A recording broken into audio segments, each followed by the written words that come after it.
the lawyer who was here the other day said a lot of people don't report, not because they don't want to report, but also the reporting mechanism is another thing.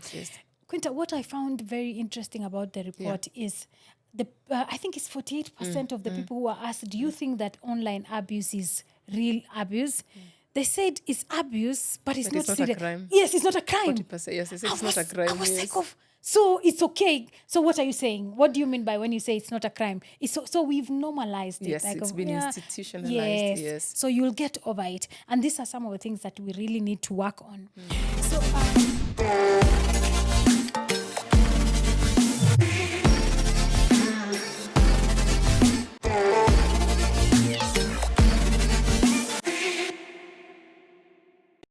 hello, everyone. Welcome back to another exciting and informative episode of Digital Data Podcast. I'm Cecilia Maundu, a broadcast journalist, a digital security trainer, and I work at the intersection of technology, human rights, and journalism with a focus on countering online abuse against women journalists and women with voices online.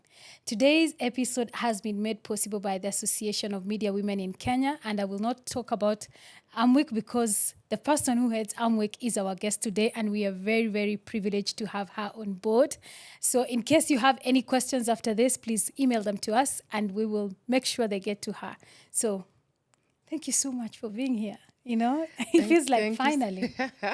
Thank you, Cecilia. Please introduce yourself and tell us who you are, and now give us the juice about AMWIK. You know, I'm always saying AMWIK is this. Now, you're the cook. Give us. I give you the broth. Yes. Awesome. Top layer. Awesome. So my name is Quinta Mbori. I am an award-winning gender equality advocate. I'm a multimedia journalist, certified media trainer. I love training. I'm a mentor. I'm a speaker. And currently serve at the Association of Media Women in Kenya as the executive director. AMWIK, as the name suggests, is the national face, the national outfit, the non-profit membership association for women in the media, PR, comms, related fields such as academia. And we have membership cutting across all the 47 counties in Kenya. Yeah. We have women in mainstream media. We have women in community media organizations, vernacular media organizations, new media, social media influencers. We have student membership. And what we basically do is pool our resources. Media is a very powerful tool. Extremely powerful. Yes, so we pool our resources, we pool our networks. To advance our cause, which is to use the media to advocate for gender-sensitive society, gender-transformative society. AMWIK has been around for a while. It's a millennial. Yes. Since 1983, guys. 83. Yes. The original millennials. AMWIK has been around for a while, and we take pride in, building upon the strengths of women in the media, supporting them, helping them advance their mission, and basically just creating an enabling environment, a safe space where they can thrive. We are currently implementing our 5-year strategy, 2021-2026, and we are operating around 5 thematic areas. One is on media development and membership, which basically means our main members are actually journalists. And we believe that there's a lot that is happening in the media environment in terms of, digital evolution, emerging issues, climate change, AI, and all. So we endeavor to build their capacities through training, on, gender-sensitive reporting, gendered aspects of all these thematic areas we are talking about. And we don't just train them, we also equip them with the skills. Sometimes we give them grants because looking at the media environment, things are thick, okay? That is the truth of the matter. And there's a lot of threats to media freedom in terms of just media sustainability. So other than training the journalists, we also give them grants so that they can, undertake their job, which is to inform society. Our other thematic area is on women's economic empowerment. Money. Money. Money, you know. Show me the money. Show me the money. The reason we are very keen on economic empowerment of women is just because it is the gate pass to a lot of opportunities for women out here. When a woman is empowered economically, they can move mountains. When a woman is empowered economically, they can actually get off the cycle of sexual and gender-based violence, abuse. The opposite is also true. It's true. Because majority of women are trapped in, things that are not working, relationships that are not working, jobs that are not working, networks that are not working because they're not economically empowered. So how do we do this?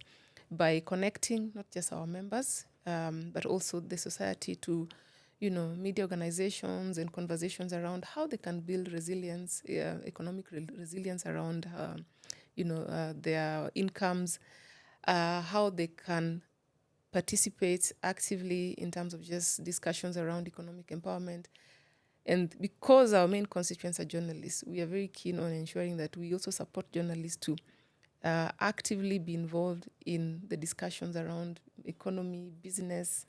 And currently we're actually training journalists on how to report how to do investigative journalism around illicit financial flows, and the domestic resource mobilization, which is an area that, if you look at most newsrooms, has been set aside for the menfolk. You rarely find women reporting on hard news. So we are very big on that. Similarly, we have a thematic area around gender in governance, because we want to be at the table where decisions are being made. It's true. Yes. Yes. And where are these decisions being made? In national politics, okay? On platforms where women are making, on tables where we are talking about climate change, pertinent issues, money, politics, business, sports, everything, because there's always an assumption that women only want, soft life, soft news. But what people don't understand, we want everything. We want 50% of leadership in this country. We want to call the shots in terms of decisions that affect how this country is run. And because, again, our mandate goes beyond our membership, because ours is to focus on women who are in the media and women who are covered by the media. Yeah.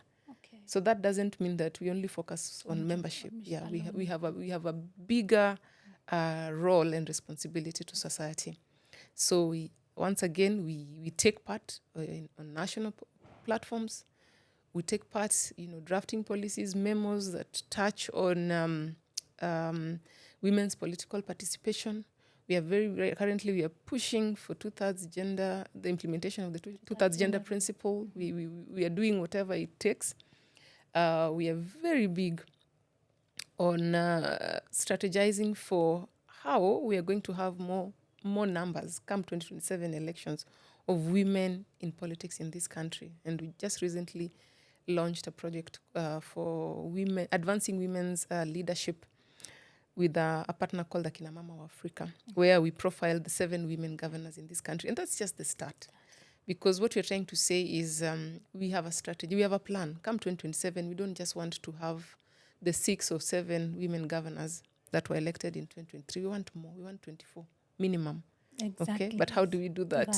Yes, because we're in the media. Exactly. Yes. So how do we partner, with other stakeholders, civil society organizations, governments, political parties, everyone, anybody who cares about the national representation of this country? We are reaching out to them. Let's work together so that come 2027, we have, who knows, maybe a female president. We have 24 female governors, and then ultimately we will see what this country of ours is missing from not supporting women in leadership. Other countries in the region, they already know the trick. Rwanda, Ethiopia, they're doing so, including Tanzania, but Kenya is lagging behind. Yeah. When you do not have proper representation, it means there's a certain perspective you're missing out on.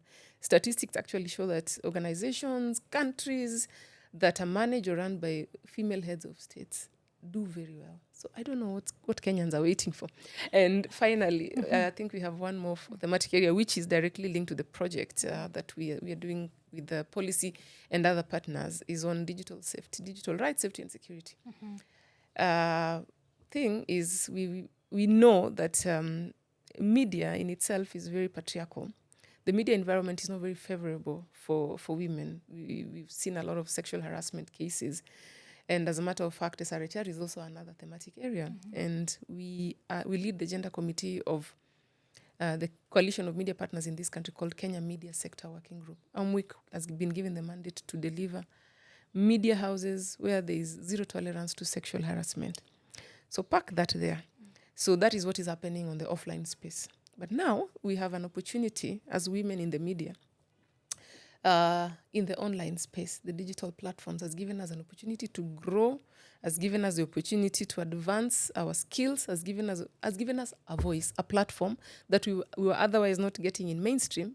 Because if you look at the makeup of gatekeepers, editors, managing editors, news owners, they're all men, unfortunately. But the digital platform means that you, Cecilia, can actually run your own Cecilia Maundu media organization. Quinta can run her own media organization.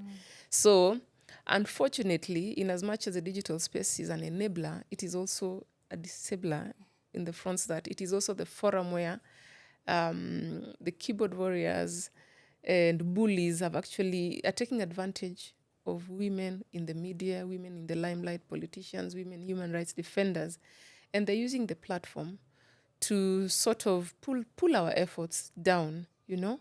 They don't want us to advance. They use the same platform that is meant for us to grow, to bring us down, to attack us, to bully us. So at AMWIK, we are cognizant of that fact, and therefore, as a thematic area and just responding to, the emerging issues in society, we are very big on digital safety and security of women. One, to ensure that women are well equipped with information, women can navigate the online space safely, and 3, then they can grow to ensure that the media environment becomes an equal playground for everyone. I've been a member of AMWIK for many years, and let me know, as you were speaking, I was like, there's so much to do. Yes. Sometimes you're seated waiting, or I'm waiting for them to call a meeting so that I can go.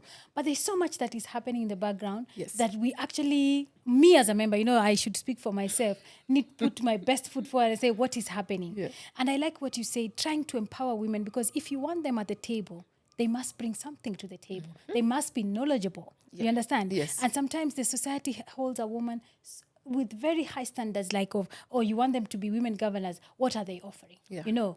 Yeah. So I'm very impressed. I'm like, I really need to do better as a member of AMWIK.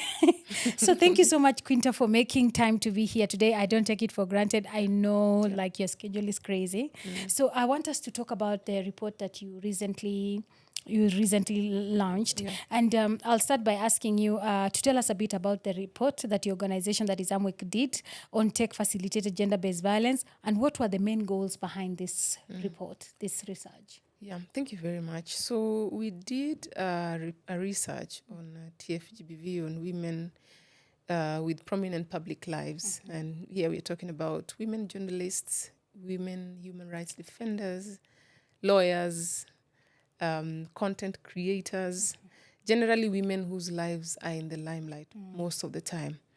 And this research, as I've just alluded to, is one of the interventions that we do at AMWIK, that we are very big on we are big on finding the source, getting to the bottom of issues, okay?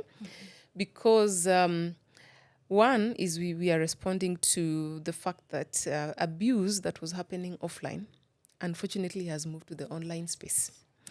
And unfortunately, on the online space, if you look at the speed at which it is moving, it has been, some people have said abuse in the online space moves at the speed of lightning. It's true. Okay? Like a virus. Exactly, because of the technological tools that people use to perpetuate online violence. There's a research that was done just before we released ours, by this organization called Kicternet. Kenya ICT Action Network. Yes. I remember, I don't know that it was that one. And basically what they were saying is that they experienced about 1.3 billion cyber threats in the last quarter. If you do the daily math, you'd be surprised. So this research was basically trying to understand. This one was done on, it was an overall research, but ours was specifically targeting women. And this is why, because we don't have a lot of gender segregated data in this country. And yet women face very unique challenges. Two, the reason why we undertook this research, like I said, is that when you have the numbers, once you have diagnosed where the problem is, then it becomes very easy to now come up with interventions to cure that problem.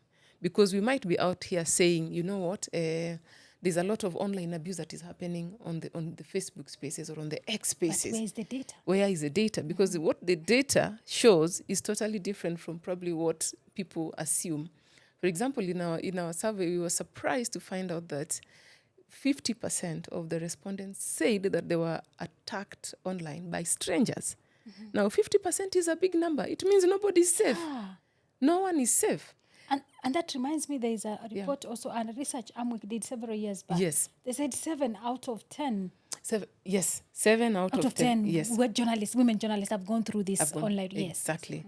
And when you look at the nature of TFGBV, it is a moving target. It is not the same thing. It could be one thing today, and then a few months later, it has morphed into something else, completely different.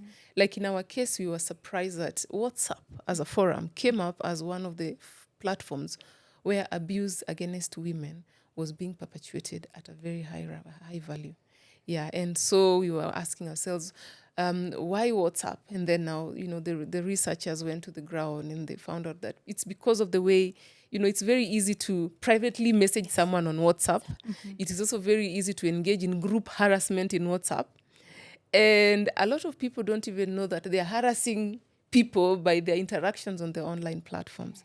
Okay? Yes. Yeah, so it is one of those researches, honestly speaking, that we undertook, and I feel like there's still a lot more to unpack from it. Yeah, because if we are to mitigate TFGBV, then we cannot just rely on one research. We have to keep doing it. We have to keep diagnosing. We have to keep refining until we finally come up with lasting solutions. Yeah.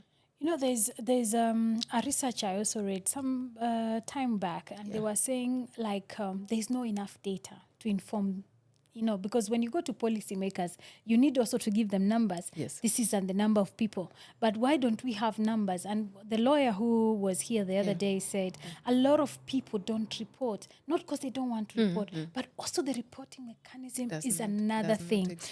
Quinta, what I found very interesting about the report is I think it's 48% of the people who are asked, do you think that online abuse is real abuse? They said it's abuse, but it's not serious. A crime. Yes, it's not a crime. 40%, yes, it's not a crime. I was sick of. So it's okay. So what are you saying? What do you mean by when you say it's not a crime? So we've normalized it. Yes, it's been institutionalized. Yes. So you'll get over it. And these are some of the things that we really need to work on. So what is the impact on this kind of violence, especially on women journalists? You who works at the core of it all. Cecilia, until TFGBV happens to you, ask me, I've been a victim. Until it happens to you, you might overlook. In fact, I'm not surprised that there are respondents who say that 40% said it happens, but it's wrong, but it's not a crime. It's wrong, but it's not a crime.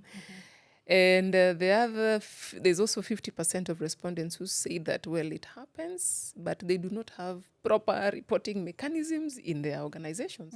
And we are talking about media organizations as well as learning institutions. So here we are talking about students. So allow me to refer to some global data that says, not too far from what we found out actually, that 58% of women globally have been victims of technology-facilitated gender-based violence. And the most surprising bit of this is that the first incident of TFGBV happens between the ages of 14 and 16. 14 and 16, these are high schoolers. Yeah. So can you imagine? And I'm not surprised because at some point there was a very weird trend happening on TikTok where school children would gang up against one of them, on the TikTok platforms, shaming them. And more of they were bullying her. There was a lot of bullying happening. So first and foremost, TFGBV, like any other form of abuse, has lifelong consequences. Lifelong. It does. Emotional. For women in the media, it is even economical, because when one of the outcomes, or I would say consequences, of TFGBV on women practicing as journalists and media practitioners is radio silencing. They just decide, you know what? This space is not favorable for me, so I will just mute. So tell me, Cecilia, if I am a content producer working on a weekly show every week, and that is my mainstay, that is my source of income, and because of the online abuse and harassment that I am facing, I decided to go mute. I decided to quit the online space altogether for my own peace of mind. In Kenya, we say it's never that serious, isn't it? Yes. So what happens to my economical empowerment? So that means I'm out of work, isn't it? Yes. Okay, put that aside. There are many people who are depending on me. Say I'm a family person. I have children who are going to school. I have family members who I'm supporting. So the moment I interfere with my source of income, what happens to my dependents? That means they have no. You see the impact. Now that is just economical impact. Let's go to the mental health aspect of this. TFGBV has led to women committing suicide or dying by suicide. TFGBV has led to women journalists getting into depression. Okay?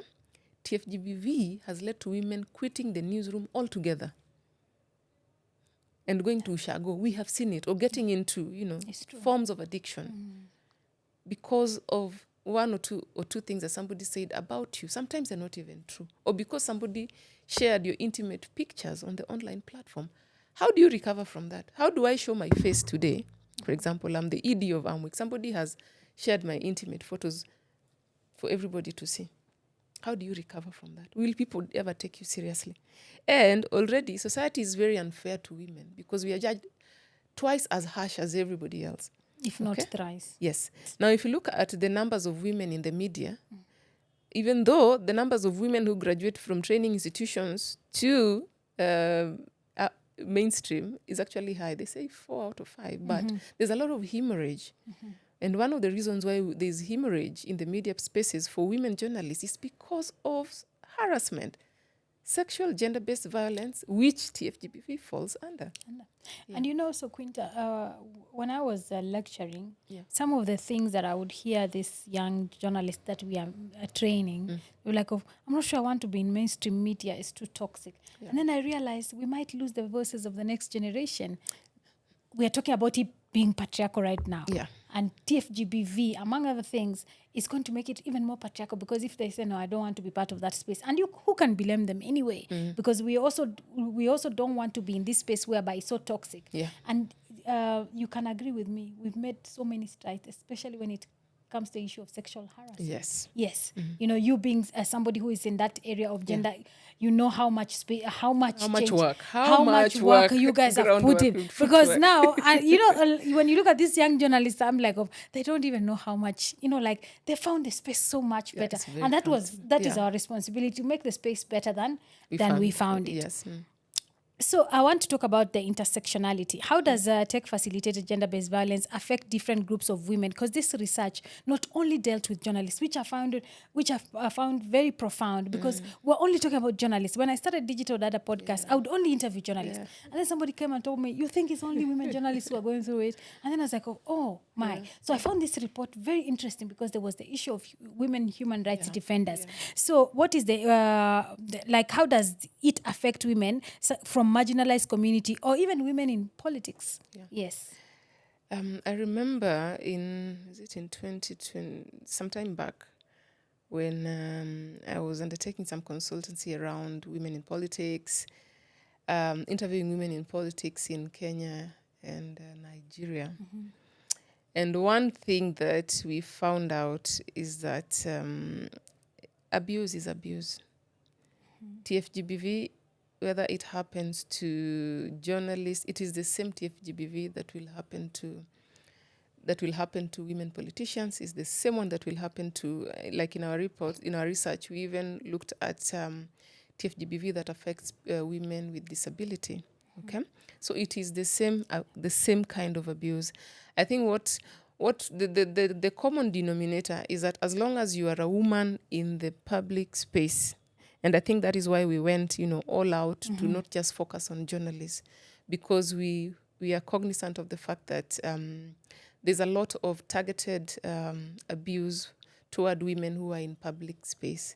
And these include the journalists, this include women politicians, this include women who are women with disability, women human rights defenders, activists, the social media influencers, and so on and so forth. Is that abuse is abuse. The form and nature is the same.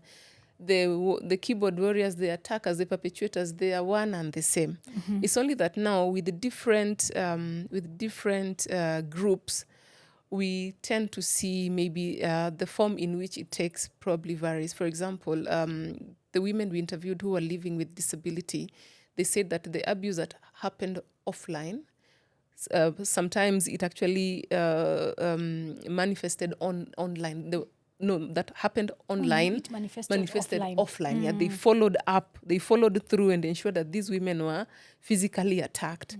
Okay, so you see, so for us, I'm looking at a scenario. It's just that, Cecilia, the only challenge we have is in this country, and I believe this is a problem that affects third world countries, it's just lack of resources. Yeah, because with good resources, we can actually get to the bottom of TFGBV. And one of the reasons that we are not even able to tackle these issues is if we are not even prioritizing what abuse that is happening offline. Okay? We are not even serious about it. We are not even serious about following through to ensure that survivors and victims get justice. Okay? We do not have proper legal frameworks. We have legal frameworks that were established many, many years ago, CG 2016.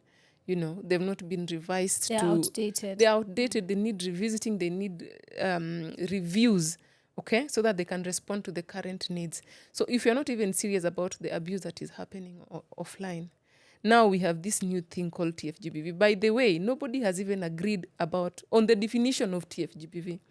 Okay? When you ask a lot of people, they'll be like, oh, it's not violence. And that is, I'm not even surprised because what is the procedure of reporting TFGBV and who will take you seriously? Because the same people who are supposed to be giving you justice don't even understand what this animal is. Exactly. Yeah. So it's becoming such a complex issue. And I feel like in this country, we do not prioritize anything that touches on gender. And people think that gender is about women. Gender is not about women. Exactly. People think when the word gender, it just involves women. It is just that right now, we are the ones who are receiving the short end of the women are the ones receiving the short end of the stick.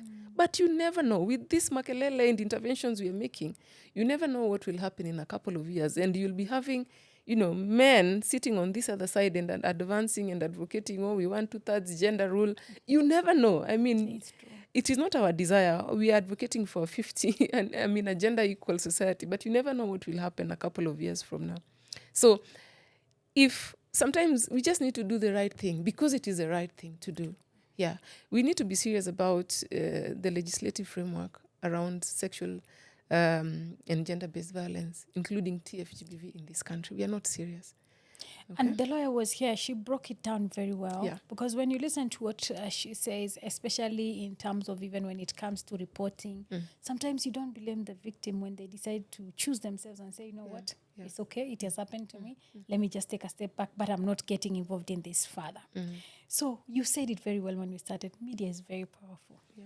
What is the role of media in all this? Because one of the reasons why I started this podcast is TFGBV was so invisible in mainstream media. In fact, I remember someone coming telling me, that podcast you've started, are you sure what you're talking about? I'm like, what do you mean? That's not violence. Even if you go through it, take some time, get over it and get back to it. Yes. So what is the role of media in all this? Because, we are so powerful, Yes.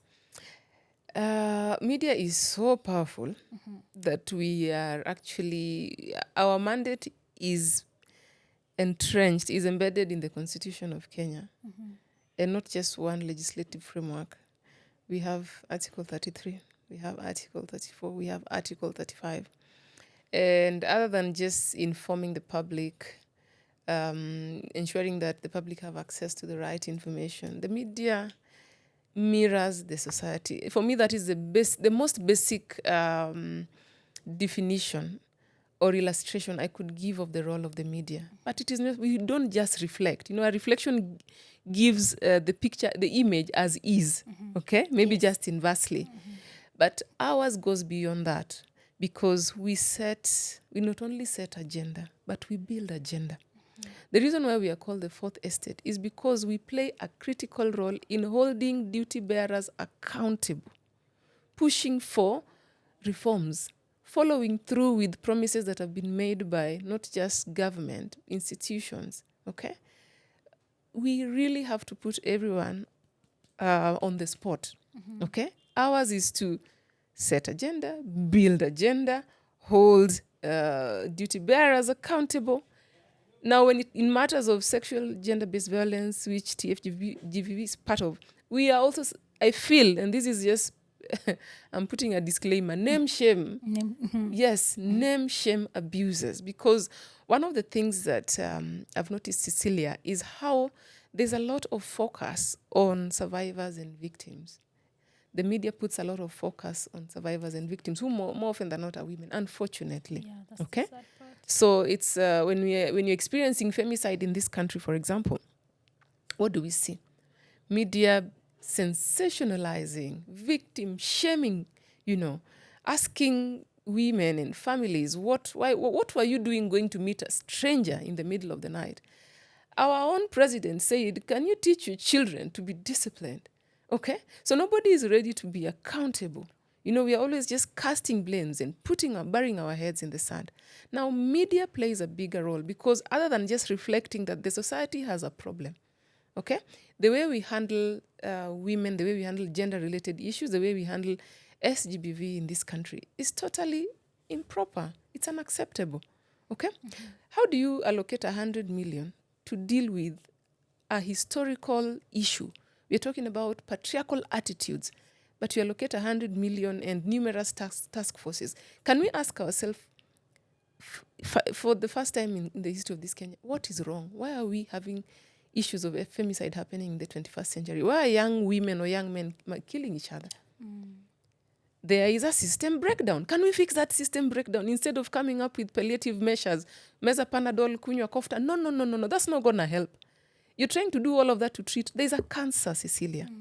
Now, to treat a cancer, you have to get to the bottom of it. Yes, you cannot just be busy, giving painkillers right, left, and center. That is what this country is doing when it comes to matters of sexual and gender-based violence, including TFGBV. And it goes back to what you started by saying. Women are not at the table. No, we are not there. So we are waiting for these men to make decisions for us. Exactly. But they don't know where is the issue. Exactly. It's when we talk about period of poverty, it's only a woman who can understand what we're talking about. Tell you, my friend, yes, you're the one who wears the shoe. Exactly, yeah.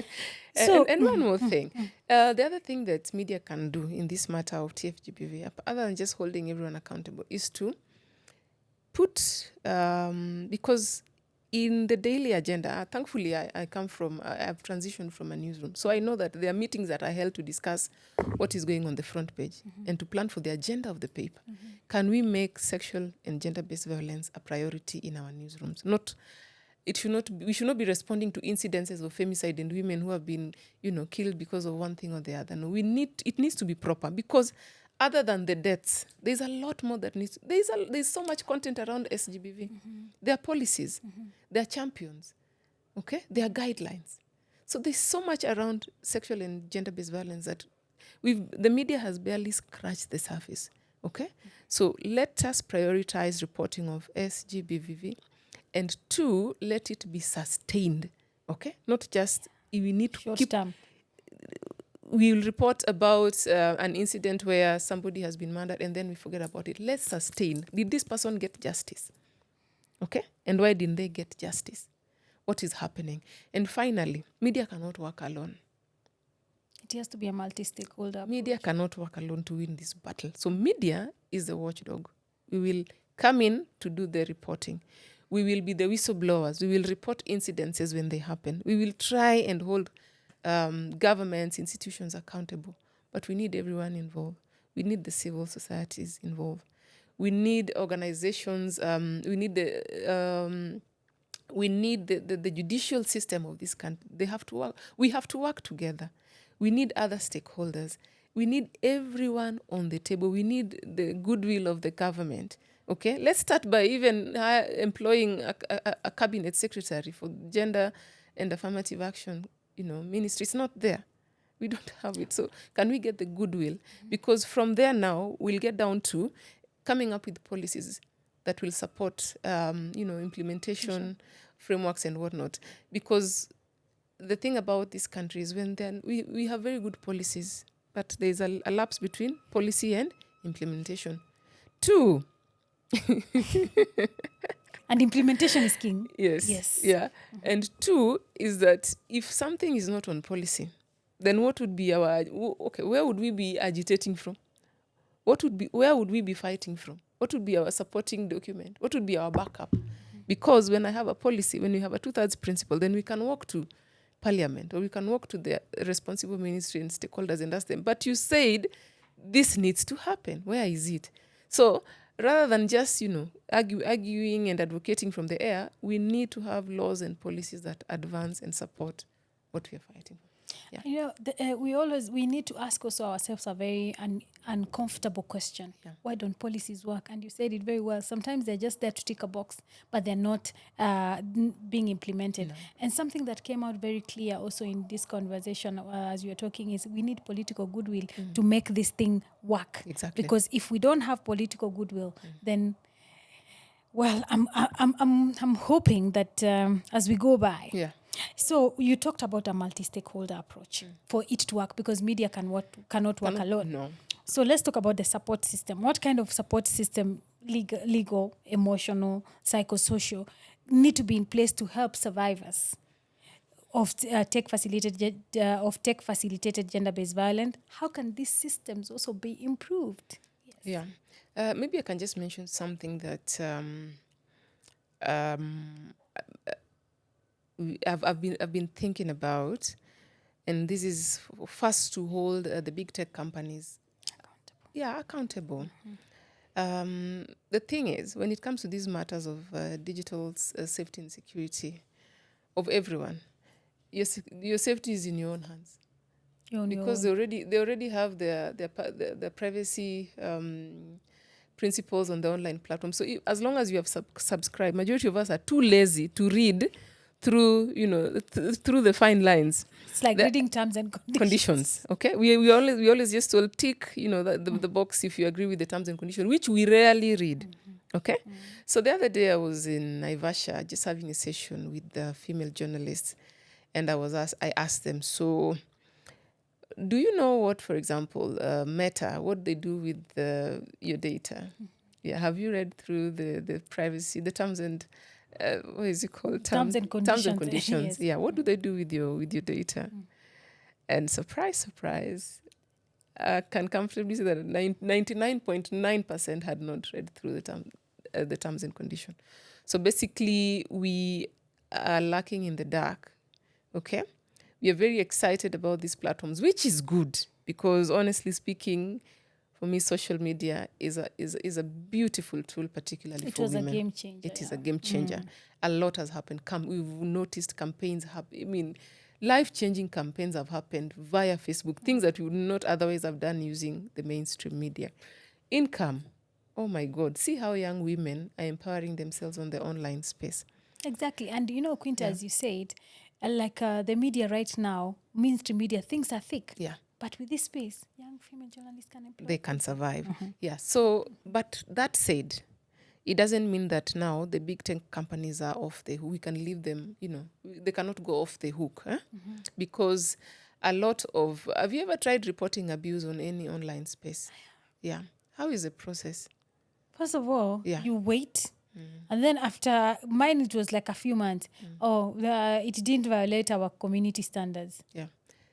Now you see. So basically, they are more into, honestly, they don't really care about They your don't welfare. care. Their advertisers are the Yeah. kingmakers. Yes, they're in business. They are in it for the business. So how then do we hold these big tech companies accountable? For me, that's a discussion. Maybe it's a discussion that we can have at not even just at a national level, at a global level. Yeah, because these issues affect us across the board. It doesn't matter whether you come from Kenya, Uganda, Tanzania.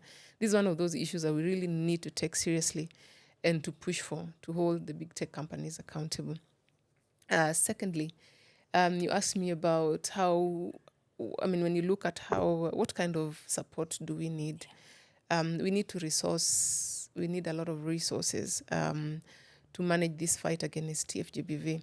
And here we are talking about not just monetary support, you're talking about, pulling our resources. Let's see what we have. What can AMWIK bring on the table? What can, Kenya Union of Journalists bring on the table? What can non-governmental organizations bring, the diplomatic community? What can they bring on the table? Okay, let's see what we can do together and support each other in this fight. Otherwise, AMWIK alone, okay, with our very limited resources, it is almost like a drop in the ocean. It is a drop in the ocean, okay? And then the other thing that honestly I feel needs to be done in this country is mass digital literacy. Mass digital literacy, because there's a lot of ignorance. There's a lot of many of us experience I don't know if they call it digital blindness or digital. We do not know how to navigate that space, or we think we know how to navigate the digital space. Right now, when you look at the forms of media, we're not just talking about traditional journalists. We have citizen journalists, people who will see things, how they will report the best way they know. The news, yes. They will report the best way they know. Sometimes it's it's unethical, okay? So again, probably this needs to be a national campaign driven maybe by the ICT ministry. How do we engage in mass digital literacy?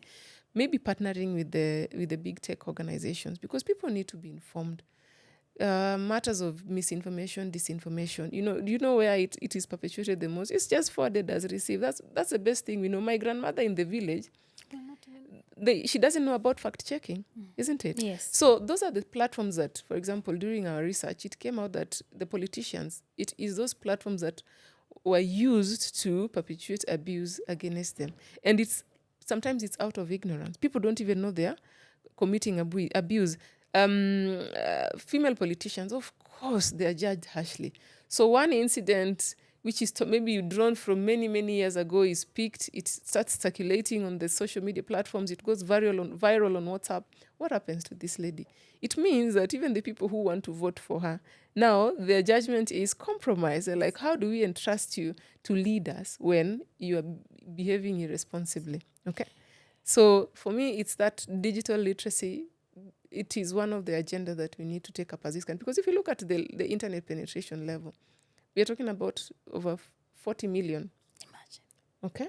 In a population of about 50 million, yes, or 60, I don't know. And people who have access to, mobile phones and internet subscribers. This is because sometimes you have two phones, three phones. Budget, yes. You're talking about 60 million. So those numbers are high. Okay. And like I said, even for politicians, if the tech space is actually an enabler for them, it's a good tool that they can use to campaign. But at the same time, it can pull them down. It can, and I interviewed someone, a digital security trainer from IREX, Ephraim, and he really emphasized on the issue of digital literacy. Yeah. Quinta, we believe because I can read a message, I can navigate to the phone, I'm very digital literate. When we tell people in Nairobi digital literacy, they're like, oh, what don't we know? But unfortunately, it is a very core issue, especially when it comes to the issue of digital safety. Yeah. So I'm glad you brought it up. So let's look at the future. Yeah, the future outlook on this issue. Looking ahead, what are some of the positive changes you hope to see in both the tech industry and society when it comes to tech-facilitated gender-based violence? I know you've touched a bit on that, but what is one thing that you really want to see on this space? Well, Cecilia, I'm a big advocate for human rights, honestly. And ultimately, even our constitution advocates for, vows or has said in chapter 4 that everybody in this country should enjoy the maximum level of their human rights. Okay, so what tech facilitated gender-based violence, or TFGBV, does is basically it takes that away from you, because you start looking at you start analyzing, self-censoring yourself. Your productivity goes down. So I'm looking at a scenario in the future where we can engage productively on the online space without abuse. Okay, I'm looking at a situation where in this country we have laws that we can follow through to the end, laws that we can refer to. I'm looking at a situation where, if in the unfortunate event, unlikely event that we have experienced some form of gender-based violence or online violence, then the survivors and the victims can get justice without fear of victimization and intimidation. Okay? Because we know again that the perpetrators of online violence, or SGBV for that matter, most of the time it's power play. It's the people who wield power. Okay? Yes. Any kind of power. It could be that at that particular time, they are the ones who, when they're behind the keyboard, they feel so powerful. The trolls. Exactly. So I'm looking at a situation where we can get adequate justice for all victims and survivors of online violence. Because one thing I've realized over time is when one case is mismanaged, then you silence numerous other people who have faced the same abuse and they will not speak up. Yeah. And you know what that does? It denies them their freedom of speech, their freedom of association. It basically denies them their freedom to life. Okay? And, in the media space, TFGBV is a big threat to media freedom, like you mentioned. Very big. When we deny journalists, and this not just women journalists, when deny journalists the right to effectively perform their job, the society is the one that is losing. Exactly. Yes. When journalists self-censor themselves, it is a society that is missing out on accurate information, on good journalism, because many good journalists have left the space. Very good journalists. They have left because they cannot deal with it. Okay?